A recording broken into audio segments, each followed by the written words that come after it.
que estic escandalitzada i indignada, perquè s'està parlant de les obres públiques com si així fora una xarreta en el cafè de que se fa sense conveni i que si governara el PP no hi ha problema perquè això se parla, no se pot anar així per la vida perquè la situació, el que s'ha demostrat és que no han governat i ara tenim paralitzada una obra.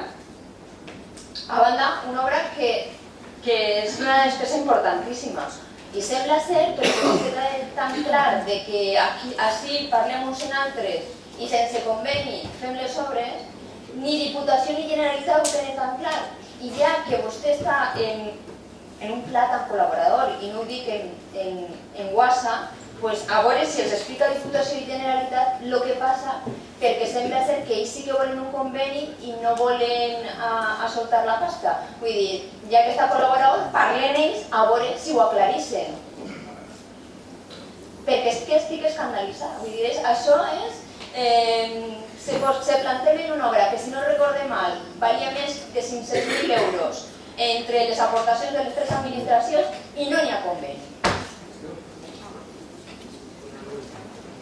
És que estic escandalitzada. A vostè li pareix normal? El conseller se va a l'Ateneu i diu anem a gastar 600.000 euros en un frontó, tu pagues un terç, l'altre un terç i un altre terç, que estem en una administració pública, que no estem en un pla de... No sé, és que de veres que avui crec que he sentit la cosa més forta que he sentit molt de temps en el plenari. A vostè li pareix normal, però a mi no me pareix normal.